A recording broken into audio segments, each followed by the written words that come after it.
I remember walking up the sidewalk thinking, what am I going to say? How am I going to tell my kids and my wife that I have leukemia, that I have cancer? I walked in the door, and it's like the Lord just gave me the words in that moment. I knelt down on the floor, and the kids came over, and Sherry came over. These words came out of my mouth. Daddy has cancer, but Jesus has Daddy.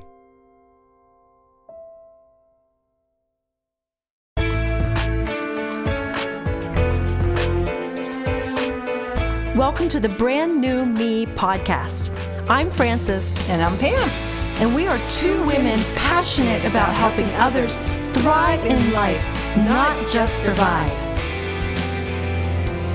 In each episode, we're going to find creative ways to offer hope for your future through our own life experiences. So join us every week as we learn together that we really can be a brand new me.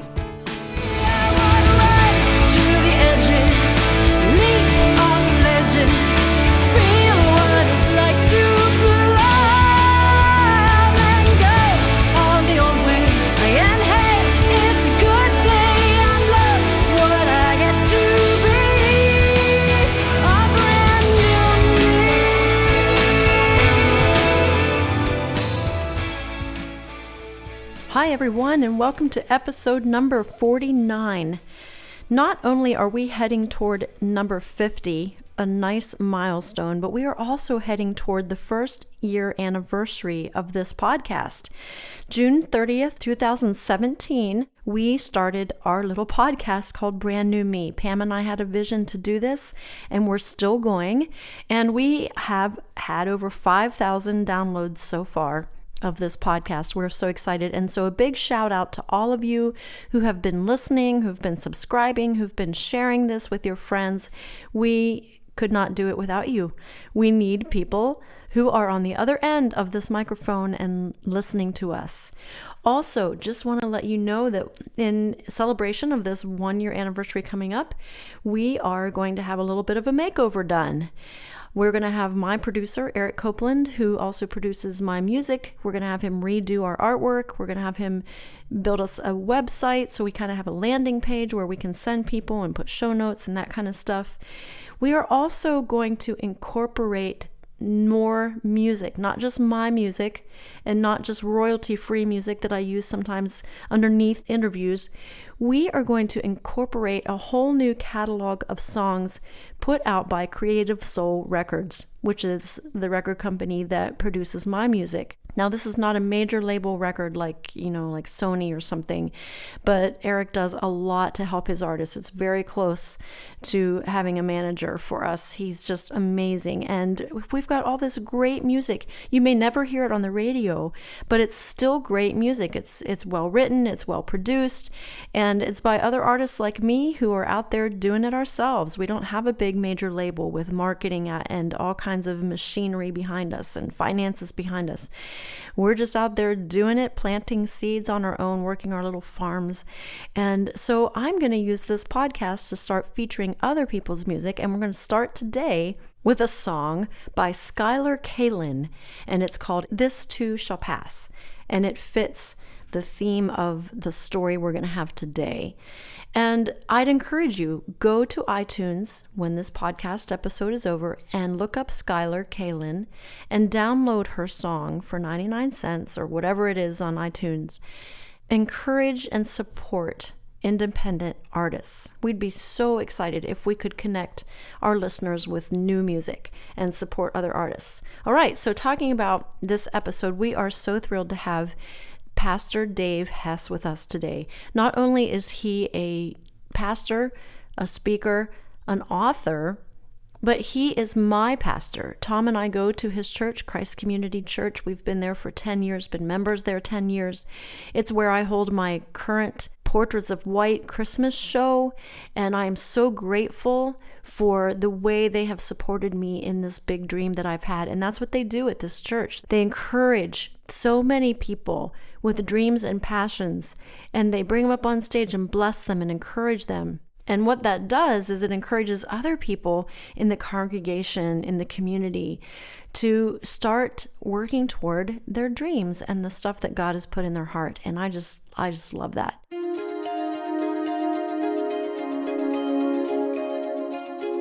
So let's get into this episode with the story from Dave's book called Hope Beyond Reason, his story about his journey through leukemia.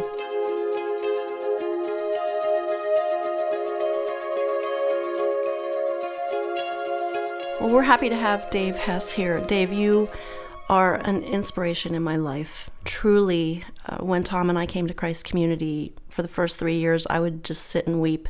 And I've told you this before, but I'll just share it with everyone else, that you model for us what it's like to dream and encourage other people to dream. And I had not been used to that, especially in a church family.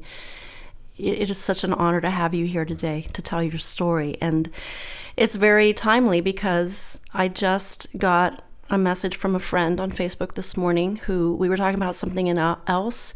And she said, I can't do what you need me to do because I just found out I have cancer and it doesn't look good. And I find out for sure on Monday, and she's devastated. And I'm also working on writing a song for a child who has leukemia. And we have you here today because you've been through leukemia. You know what it is to find out that you have cancer. Would you please tell us what was it like the day you found out? It's always a shock to get bad news, but especially when you don't expect it, it hits you hard. I thought I had the flu, and I'm a guy, so we don't go to the doctors until our wives or other people in our lives twist our arms and force us out the door. So I went to the doctor, and I don't like doctors. They have sharp things. And I know. and cold things. And I you don't know have why. to wear stupid outfits. Stupid outfits. I think it's a security measure to keep you from running away, and then they weigh you. I don't know which is which. All of that is not fun. So. But I walked into the doctor's office thinking that I had the flu and I would get 5 days of antibiotic and that would be it. And they took some blood tests, and I can still remember the moment hearing the doctor say, "You have cancer, you have leukemia, you've had it for a while, we are not sure we caught it in time," and suddenly your world starts to spin out of control. And it was overwhelming. I was there alone because none of us thought there was anything that serious going on. So I remember walking out of the doctor's office. It was evening in the fall. It was November, and I walked out. I got in my car, and I was so stunned. I hadn't cried or anything. I was just shocked. I said out loud, "I'm stunned," or "I'm shocked," or to no one there. I didn't even feel like I was praying. I felt like I was just processing. And with that, it's like Jesus was sitting in the car with me. I didn't hear an audible voice, but it's like his word came to me. "I'm not, and I'll take you through this." And I think what I would say to anyone who gets bad news that's overwhelming, to not allow the words of bad news or the feelings in response to the bad news to eclipse the fact that Jesus' name is greater than any name, even the name of cancer and leukemia, and that his word is more powerful than any words that have been spoken to us. And whether he would have taken me home to heaven or taken me through as he did and healed me, I knew he was with me. And that's what made all the difference. Well, I know you have a sense of humor, and I remember reading in your book about the cashier that saw your teeth bleeding, and you had a response for her that was hilarious. I'm reading your book in the midst of this terrible trauma, and you make me laugh, which is very typical of you. So tell us that story. I was very tired, and I was bruising all over my body if I just bumped anything. And then my teeth were bleeding. My gums were bleeding. And I thought, I don't floss as a rule, except the day before I go to the dentist, and then I will floss like 50 times to make up for all the times I didn't. So I assumed that my gums were finally rebelling for the lack of flossing they'd received. But I remember going to the grocery store, and when I felt something warm in my mouth in the car, and I looked in the rearview mirror and I saw my teeth were bright red. So I took my handkerchief and I wiped it off, and I thought, well, I'll just go into the store. And that's when I started to get serious about I probably should go to the doctor. And I remember checking out, and the cashier looked at me in shock, and she said, "Your teeth are bleeding." And I told her I was sampling the meat in the butcher department. So that's the first thought that came, and it's helped me actually through the years to just learn to have fun with it. I believe the Lord has a sense of humor. I believe the joy of the Lord is our strength, and and like Psalm 2 says, when the enemy tries to come against the people of God, the Lord of heaven laughs at him. The audacity of the enemy to think he can mess with us. So, well, I was just going to say that's quite a picture. That may be a picture that in my mind I will never forget. No, sorry about that. So you're on your way home now, and now you have to tell Sherry, your wife. What was her reaction at the news when you got home? When I got home, Sherry was away shopping when I went to the doctor, and I told my daughter Bethany, who at the time was 15 years old, I said, "Bethany, I'm going to a doctor. Here's the name of the doctor." Bethany looked up the doctor and saw the doctor's an oncologist. I didn't know what I was going. I didn't know. My family doctor recommended me go there after the blood test. So Bethany was already on the horn. She was on top of it, calling friends and family and saying, "Dad's going to an oncologist. That's a cancer doctor. Everybody pray." So when I got home from the doctor, some of my family was at the house. Oh, wow. And some friends from church were at the house. And I remember walking up the sidewalk thinking, what am I going to say? How am I going to tell the kids? And, our three children, Bethany was 15, Ben was 12, and Brandon was 9. How am I going to tell my kids and my wife that I have leukemia, that I have cancer? I walked in the door, and it's like the Lord just gave me the words in that moment. I knelt down on the floor, and the kids came over, and Sherry came over, and I said, these words came out of my mouth: "Daddy has cancer, but Jesus has Daddy." And I felt his peace. Even as I said that, I felt the peace and the perspective of the Lord that he was giving us. It wasn't because I was so creative at thinking of a nice phrase to say. I love David's words. The Lord is a very present help in trouble. He's always present. But there is this very presence that comes in times of crisis and tragedy and trauma. And he really moved in peacefully and powerfully. So my wife is a go-getter, and she doesn't take things lying down. So she said, "Dave, let's go after this." So we knew the next day would start a whole journey that we didn't know where it would go. We got the kids to bed that night. The family and friends left, and we were lying in bed. And about 6 to 8 months prior to that, we can't remember exactly what date that was, but months before that moment, Sherry and I had been at a conference, and it was for pastors, and they offered to pray for pastors. And there were these groups of praying, and it had adults and children in the group. And the group we prayed with shared some things with us that were really powerful, encouraging. And as we were getting ready to leave, a boy about 8 years old reached out, and he said, "Sir, I believe that you're about to walk through a really dark corridor. Wow. Satan is going to try to take your life, but you're going to come out the other side of that corridor, and you're going to encourage a lot of other people when they walk through their dark corridor." And the adults in the group looked at us like, "Sorry, he's just a kid, what does he know?" And honestly, at the time, it didn't mean anything to us. We had talked on the way home. But that night, both of us, almost at the same moment, said, "That little boy and that word, here we go." And we're going through the dark corridor. Wow. So, and flash forward, I can't tell you how many times I've been able to encourage people walking through dark corridors since that time. May 20th, 20 years ago, you walked out cancer-free. Yes. Is that correct? So tell us what you'd like to about from the moment you learned you had it to, how long did you have it? Was there a moment when you knew for sure that you were healed, or was it more of a journey? Share with us a little bit of, I guess, before we get to the coming out of the dark corridor, tell us more about that process in the wilderness. I was in the hospital 6 months to the day in the cancer unit at the hospital, Holy Spirit Hospital. I went through chemotherapy. We prayed about what to do.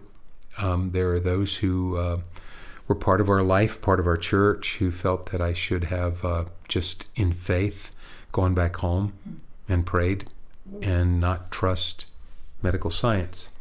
And so we had some people leave our church actually because I went to the hospital. Wow. One of my first letters in the hospital was from someone telling me they were leaving because I didn't go the pure faith route, and I was trusting not the great physician but physicians. And I don't believe God is anti-physician. Luke, the writer of the Gospel of Luke and the book of Acts, was a doctor.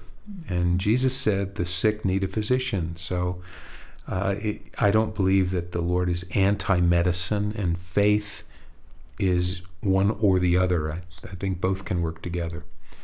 My doctor was a committed Catholic, and she said, we will do our best with chemotherapy, but you're in such a state that only a miracle will save you. So pray and have the people in your life pray.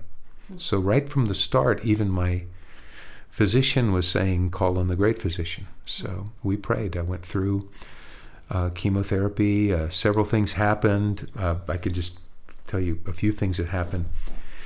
There was something significant about children, because shortly after I was in the cancer unit, a 12-year-old girl came in with her mom, and I'd never met her before. She said, I was in my church and we were praying for you on Sunday. And she said, I was healed. She had had a tumor the size of a football in her one of her ovaries as a 12-year-old girl, and was healed and went through an operation but was healed.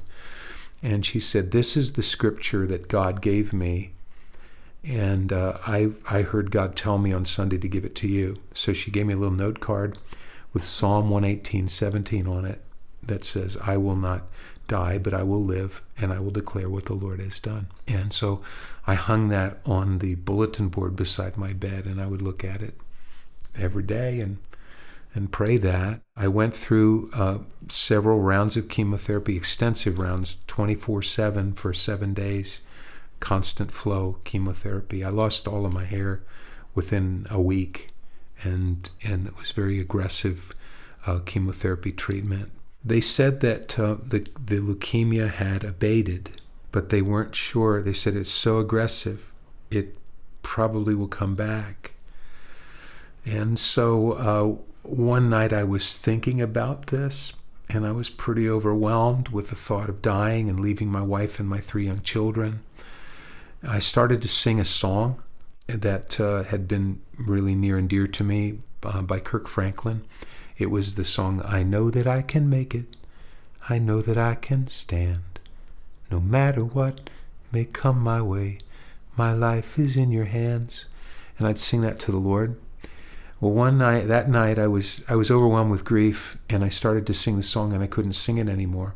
It was about 3 o'clock in the morning, and the door to my room swung open, and a woman came in. There were no lights on in my room except a little nightlight under my bed. But a woman came in. She looked like a nurse to me. She looked like an African-American nurse, but she was singing when she walked in the door, and she was singing the song I was singing, but she was singing it to me. She was singing, you can make it. With Jesus, you can make it. With Jesus, you can stand. No matter what comes your way, your life is in his hands. And she came over by the side of my bed, and I could not draw a picture of her facial features. It was so dark in the room, but her eyes looked like the most courageous eyes I've ever looked into. And her eyes almost said to me, if you would see what I see, you would never be afraid again. It was like, so she picked my head up off the pillow and prayed for me. And this peace, this overwhelming peace beyond understanding, just came on my heart and my mind and just set me to rest. And a little while later, my regular nurse came in the room and she said, "You're awake." I said, "Yeah." And she said, "And you're smiling. I haven't seen you smile for a while." And I said, and I told her what had happened. And she said, "Well, my med cart's been parked out in the hallway outside of your room, and there's nobody who's come up and down this hall to my knowledge." And I described what I thought was a nurse. She said, "Well, there are no African-American nurses on duty tonight." And I said, "Well, somebody came in." And at that moment, I thought God just sent someone into my room to sing to me and pray for me that night. That was amazing.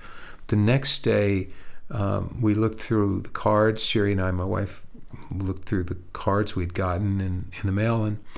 And one card had a little offering envelope in it. And someone wrote a note on it. And it was from some friends of ours at a church in Washington. And the note said, "As we were praying for Dave, I saw an angel of the Lord sent into his room. This angel came, picked up his head like a mom would cradle a baby's head, and prayed for him and gave him peace." Wow. So we really believe it was an angel sent from the Lord. I've never had that kind of a tangible encounter with an angel since, but in that moment I needed help, and he sent help. After that, I came out of the second round of chemotherapy, and they couldn't find a trace of leukemia in me. I believe that when we walk through crisis, I hear people say things like, "Where is God? He seems so far away." But David said the Lord's a very present help in time of trouble.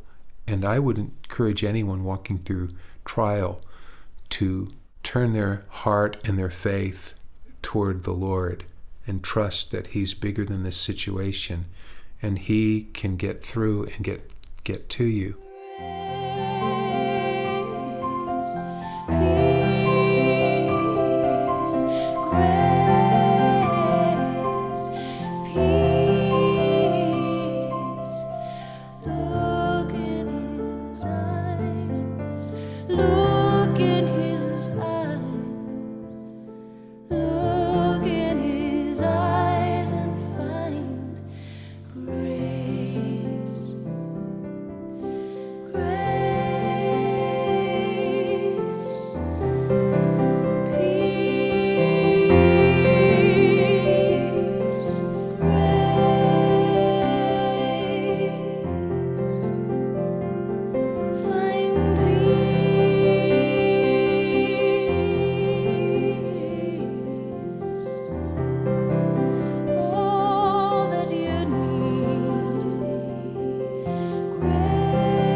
So I went through that round of chemo.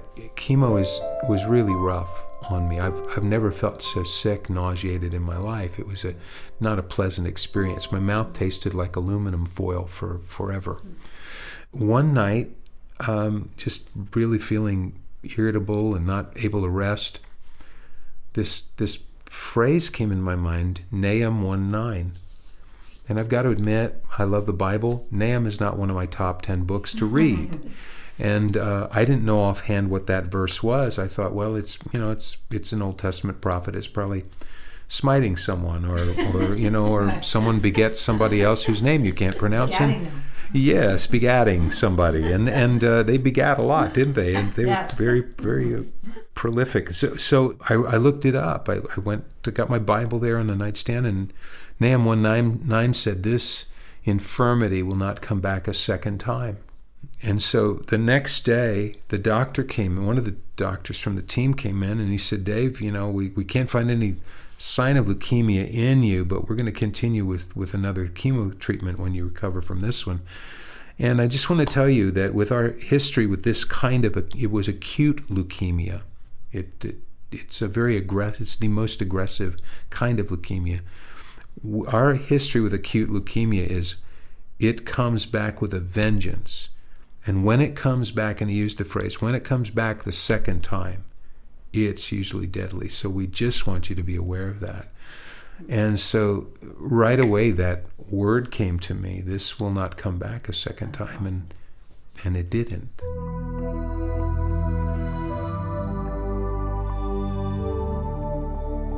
Paul talks about the fight of faith. It's a fight. I fought with every emotion. I fought with fear. I fought with anger. I fought with disappointment. I fought with why, God, why?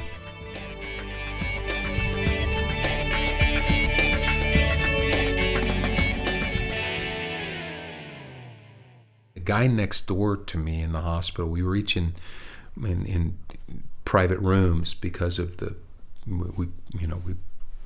we caught a little bit of a bug or something, it could have been deadly, So we were each in isolated rooms. He was screaming at nurses, screaming at his wife. He had leukemia. One day I was out sitting in the day room before visitors came in, just reading my Bible and just resting in a chair. And he came by and he said, "Do you believe that thing?" I pointed to the Bible, and I said, "I do." And he said, "Well, so you're religious?" And I thought, I'm not going to argue with it. I said, "Yeah." He said, "Well, do you believe in prayer?" I said, "Yeah." He said, "Do you pray for me?" And I got to admit, I didn't like the guy. He wasn't a nice guy.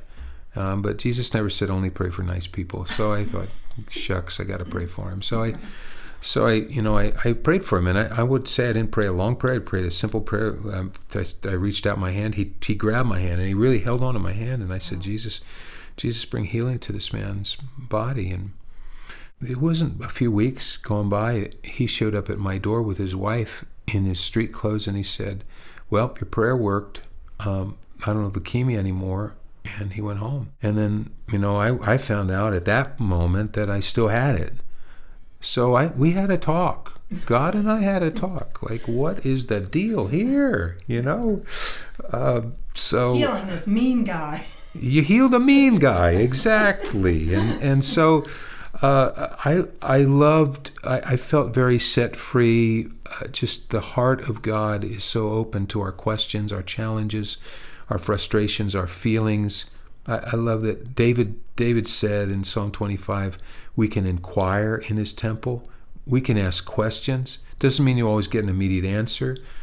But I had some really honest dialogue and some wrestling with God over all of this, and I was missing things. I missed my kids' games, and I missed a lot of their life, and now I missed my daughter learning to drive. That I didn't mind. Somebody else stepped in there, but I was missing moments with my family and our church family and my extended family, and my dad would come in. My dad, he's a salesman for a kitchen company, and he'd come in off the road almost every day and sit in my room and cry and say stuff like, "If I could trade places with you, I would." I hated that. I hated that my stuff was hurting my dad's heart, and So no, I didn't always have this stellar faith. I really count on, if you have faith like a grain of mustard seed, you can move mountains. So I would say I was in the grain department. I didn't have like this gigantic, man of faith and power. But I learned to lean on him. I learned to trust him. I learned to cry with him. I learned to talk with him and listen to him, and so he was very affectionate to my heart and my soul, and I love that about him. And we got closer through this all. I would never say to anyone that God gives cancer to teach us stuff. He doesn't. I think it happens. I think we have an enemy who hates us. We live in a fallen world, and stuff happens. But God is this amazing. He teaches. He's all-terrain teacher. He can teach us stuff in any circumstance. So next week, we're going to let you talk about what happens when things don't turn out the way you prayed or hoped, and you have a whole book called Hope Beyond Disappointment. We're going to talk about that next week. So please come back with us next week if you feel like your circumstances haven't turned out great. Dave still has an encouraging word for you, and you're going to want to hear it. But Dave, would you just wrap up? How do you feel like you're a different person because of this experience? Who's the Dave now compared to the Dave before you had leukemia? That's good. That's a good question. This is in random order. One thing is my compassion has deepened for people walking through crisis and walking through trauma. It's not a theory to me anymore. I know what it feels like to have the rug ripped out from under you and wonder if you're ever going to get back on your feet again. So that has happened. I think I have a greater confidence in his power and his presence than I have before. And so I don't know if it's because I'm getting older or the things that I learned through the experience, but I don't worry as quickly as I used to. I don't panic as quickly as I used to. He takes us through. My Nana came to live with us when I was 5. Her husband died suddenly. And so my Nana lived with us, and she kind of became a second mom to me. And I remember asking her, "Do you miss Paw?" And I'd catch her crying at times in her room, and she'd said, "Oh, I do." And I said, "Well, will that ever go away?" And I'll remember the rest of my life what she said to me. She said, "Well, David, in the Bible it says quite a few times, it came to pass." And she said, "Things in your life will come that'll be hard, but they'll come and they'll go. They come to pass. But he is here to stay." And that's what I would leave with people. That's what I encourage people with. He's with you. And diseases can leave. And situations can resolve. And, even if they don't resolve the way we think they should, I had this assurance that if this didn't end in a healing, it would end in me being home. But I would encourage people to go after healing. I pray for people for healing. I don't pray for people to go to heaven unless they're feeling like it's the end. And we've seen over the last number of years some really powerful miracles of God bringing healing, and some quickly, some journeys. But He's mighty. We all fall just like the sun at night, forgetting hope was ever in our sight. Our bright days turn to the dark of night, but there's always a sunrise. So don't forget to lift your head when clouds are black. Their time will pass, and don't go painting roses red with a heart of broken glass. Remember that this too shall pass.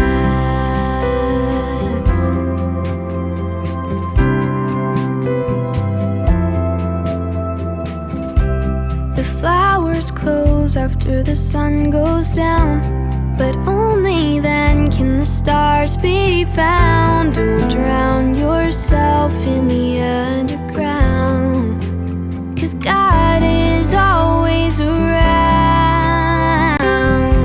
So don't forget to lift your head when clouds are black.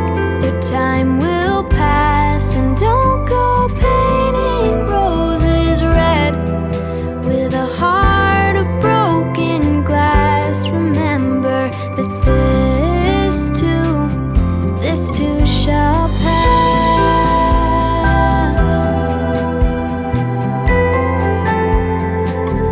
This too shall pass.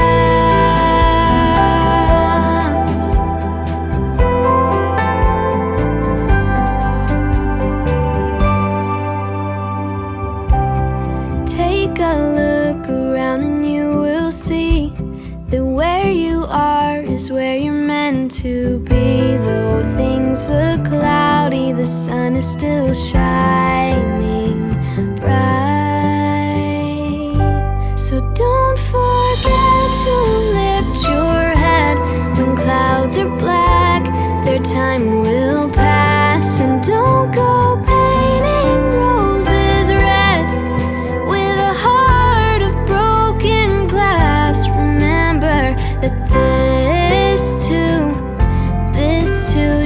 shall pass. This too shall pass. Hi, this is Eric Copeland, president of Creative Soul Records in Nashville, Tennessee, and you're listening to the Brand New Me podcast with Francis and Pam.